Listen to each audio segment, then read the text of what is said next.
Hello.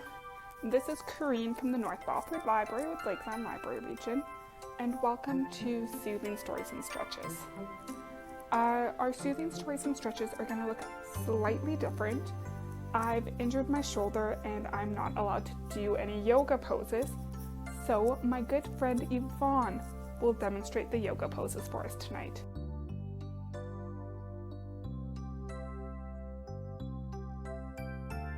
Downward facing dog. Lay down on your belly with your hands by your chest, then lift your bum up into the air. Make an upside down V shape with your body while breathing deep.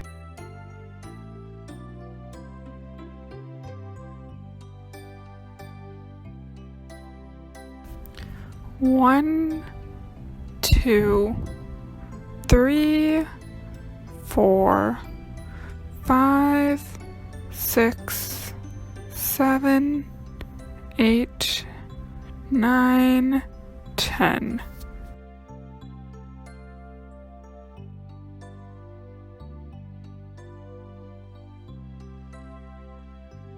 Cat pose. Get down onto all fours, then round and arch your back to look like a cat while breathing deep.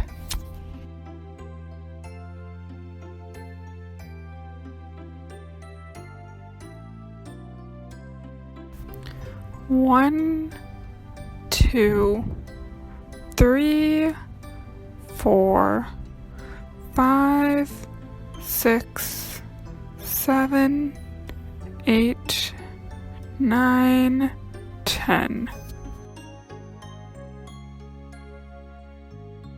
Thank you, Yvonne. That was wonderful. And just like normal, we are going to do our deep breathing before we do our story. So sit up nice and tall, shoulders down and back, and breathe in through your nose, out through your mouth with the sparkly blue background. Ready?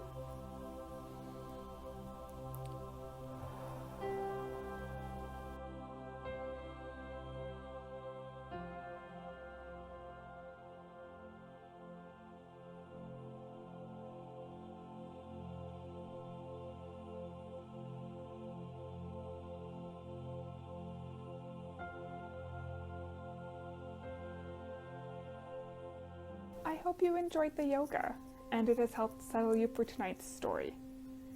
Tonight I'll be telling an adaptation of an old English folktale called Lazy Jack. Once upon a time, in a land far, far away, there was a boy whose name was Jack, and he lived with his mother in an old cottage.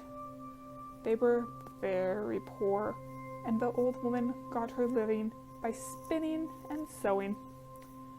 But Jack was so lazy that he would do nothing but bask in the sun in the hot weather and sit by the corner of the hearth in wintertime. So they called him Lazy Jack. His mother could not get him to do anything for her, and the lass told him one Monday that if he did not begin to work for his supper, she would turn him out of her house until he could support himself. Jack, not wanting to upset his mother and never realizing how hard she worked, went out and got himself hired the very next day to help out a neighboring farmer. The farmer, not having much of his own, gave the boy a single silver coin, but as Jack was coming home, never having any money before, he lost it in passing over a brook. "You goofy goose," said his mother. "You should have put it in your pocket." "I'll do so next time," replied Jack.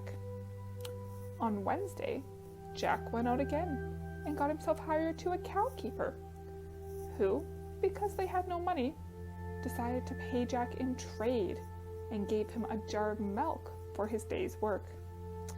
Jack took the jar and, remembering what his mother had said, put it into his pocket. Well, you can imagine what happened. He splashed and spilled it all long before he got home. Dear me, cried the old woman. You should have carried it on your head. I'll do so next time, said Jack. So, on Thursday, Jack hired himself again to another farmer, who agreed to give him a cream cheese for his services. In the evening, Jack took the cheese and went home with it on his head. By the time he got home, the cheese was all spoiled, part of it being lost and spoiled, and the other part melted into his hair. You silly goose, said his mother. You should have carried it very carefully in your hands. I'll do so next time, replied Jack. On Friday, Lazy Jack went out again and got himself hired to a baker. But because Jack burnt the bread and the biscuits, the baker could get him nothing for his work but a large tomcat. Jack took the cat and began carrying it very carefully in his hands. But in a short time, the cat had scratched him so much that he was compelled to let it go. When he got home, his mother said to him, You foolish fellow! You should have tied it with a string and dragged it along after you. I'll do so next time, said Jack. So, on Saturday, Jack hired himself to a butcher who rewarded him with the handsome present of a shoulder of mutton. Jack took the mutton, tied it to a string, and trailed it along after him in the dirt, so that by the time he got home, the meat was completely spoiled. His mother, by this time, was quite out of patience with him, for the next day was Sunday, and she was obliged to make do with cabbage for her dinner.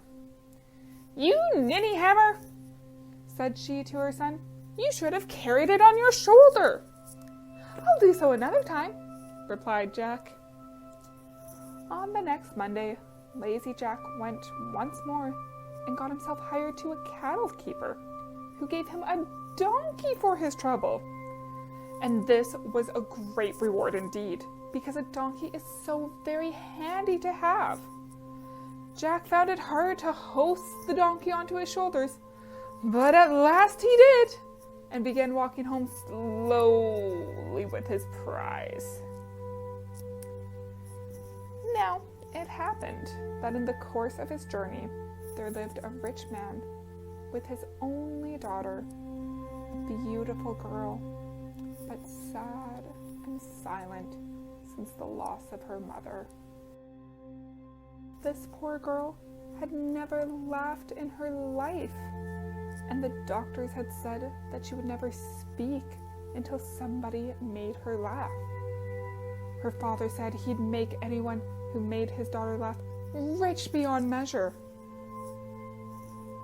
As so happened, the young lady was looking out the window when Jack was passing with the donkey on his shoulders, with the legs sticking up in the air, and the sight was so comical and strange that she burst into a great fit of laughter and immediately recovered her speech. Her father was overjoyed and fulfilled his promise by marrying her to Lazy Jack, who was thus made a rich gentleman. They lived in a large house, and Jack's mother lived with them in great happiness, and they all lived happily ever after. The end. I guess the story proves that even being silly can pay off. Let's do another yoga pose before we say goodnight. Butterfly pose. While sitting down, put the flats of your feet together, then put your hands on your feet. Your legs and your arms make the butterfly wings. Gently move them while breathing deep.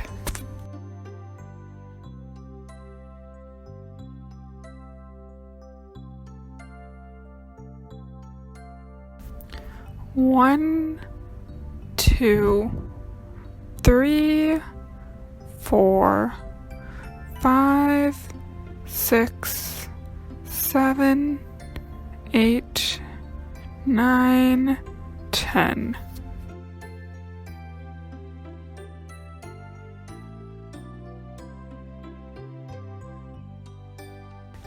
Namaste.